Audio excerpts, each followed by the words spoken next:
दहेज नहीं मांगेंगे। हम अपने बेटे के शादी में केवल बिटिया लाएंगे और बधू लड़कनी पर घर आई, राखे नयन पलक की नाई। पराई बिटिया को घर में लाओ तो ऐसे रखो जैसे नैनों की रक्षा पलक करती है मेरे भाई। हम अपनी लड़के की शादी में दहेज लेंगे नहीं और अपनी बिटिया की शादी में जरूरत से ज्यादा दहेज देकर के बेटी को भेजेंगे। ये संकल्प हर व्यक्ति के मन में होना चाहिए। आजकल तो मैं देखता हूँ लोग, देख रहा हूँ व्यासपीठ से कितने लोगों के आंख से आंसू चलने लगे, कितने लोग अपनी बेटियों को सोच करके रोने लगे। कितने कहते हैं कि चाचा वो मैनपुरी से आए थे, 15 लाख हाथ पे धरे रहे, हमने मना कर दी और आगे आप समझ लो। 15 लाख में देते रहे, हमने मना कर दी, अब आगे आप समझ लो। तो मैं कहना चाहता हूं,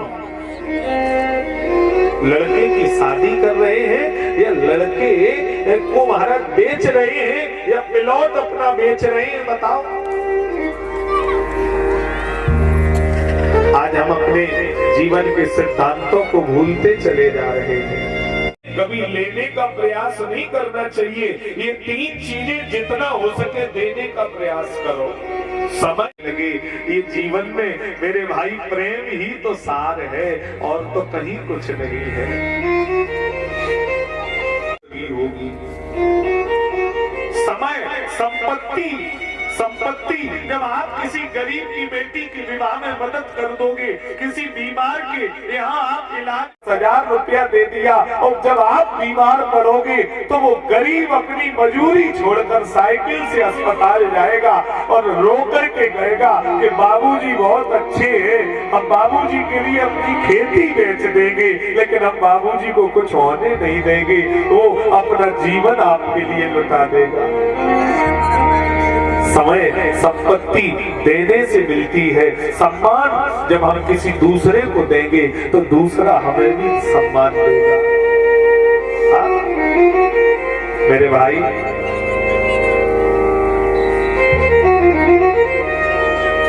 प्रेम करना तो गरीबों से करना, रिश्तेदारी चलाना तो गरीबों से चलाना। पैसे वाले रिश्तेदार धोखेबाज होते हैं, बड़े लोग छोटे दिल वाले होते हैं। गरीबों के यहाँ जो इज्जत और प्रेम मेरे सरकार को मिलता है ना, मेरे सरकार कभी दुर्योधन के 56 भोग नहीं करते थे। भगवान तो विदुर जी की कुटिया में भोजन करने जाते थे, क्योंकि भगवान जानते हैं प्रेम तो केवल गरीबों के यहाँ मिल सकता है। आओ नहीं, आदर नहीं, नैनन नहीं स्नेह, कंचन बरसे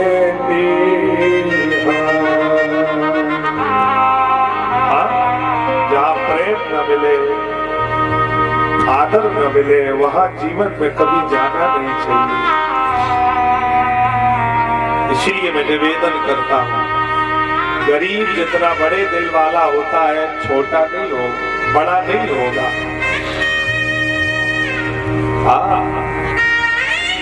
बनी के लाखों निसार होते हैं और बनी बिगड़ जाए तो दुश्मन 1000 होते हैं।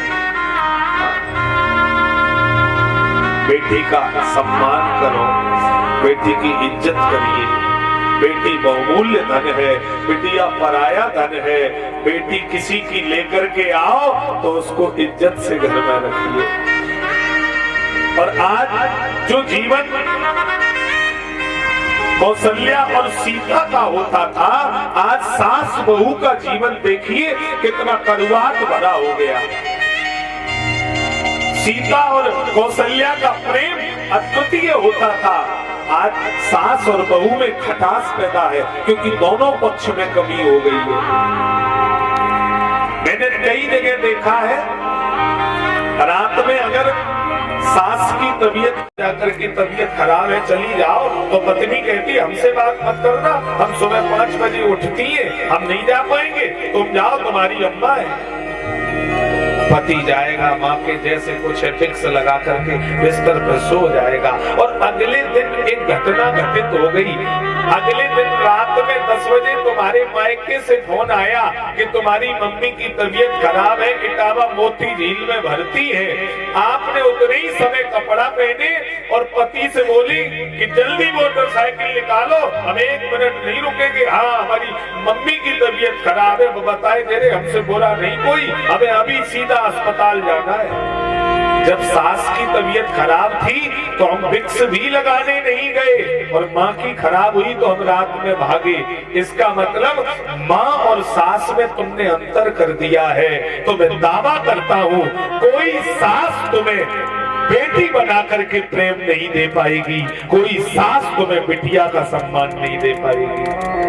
और मैं यहाँ केवल बहुओं से ही नहीं कहना चाहता हूँ, सासों से भी कहना चाहता हूँ। तुम्हारी बहू से 100-200 रुपए की चीज टूट गई तो तुमने उसे 100 गालियां दे दी कि जिस दिन से इसका पैर घर में पड़ा सत्यानाश कर दिया, घर कलियारे आ गई है, जाने कैसा पैर है इसका। और वही जब बिटिया ससुराल से आई और वही चीज बिटिया से टूट गई, तो अपनी बिटिया से कहा कि पैर खराब है, कलियारे ने कहा नहीं कहा। अपनी बिटिया से क्या कहा, बिटिया तुम परेशान मत हो, हम तुम्हारे भैया से कह देंगे वो दूसरी ले आएंगे, टूट जाने दो, रहने दो, कोई बात नहीं। बिटिया ने खराब कर दिया तो कोई बात नहीं, और बहू पे गलती हो गई तो तुमने उसके गले पे तलवार रख दी। इसका मतलब बहू और बेटी में तुमने अंतर कर दिया है। तो कोई बहू तुम्हें माँ का प्यार दे नहीं पाएगी, कोई बहू तुम्हें माता की तरह अपना नहीं पाएगी। इसलिए इन चीजों को जीवन में बदलिए। आज संस्कारों की कमी हो गई है, आज समाज टूटते चले जा रहे हैं। कथाएं तो हजारों हो रही हैं, हजारों होगी, लेकिन मूल कथाओं का सिद्धांत क्या है?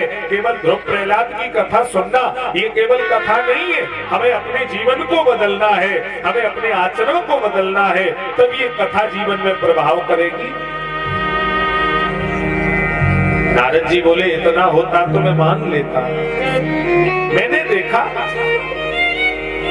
यामुनम तटमापन्नो यत्र लीला हरेर भूत, यमुना जी के किनारे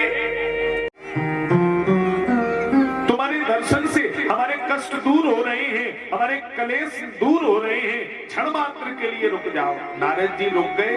तुम कौन हो? तुम्हारे गोद में 2 वृद्ध पुत्र में तनयऊ मतऊ, मेरा नाम भक्ति है। तनयऊ ये मेरे पुत्र हैं, ज्ञान वैराग्य नामानऊ, एक का नाम ज्ञान है, एक का नाम वैराग्य है। गुर्जरे जीर्णता गता, भक्ति कह रही मैं दक्षिण भारत में पैदा हुई, उत्पन्ना द्रविड़े साहम वृद्धिम कर्नाटके गता, और कर्नाटक में मैं कुछ बड़ी हो गई, और महाराष्ट्र में मैं जवान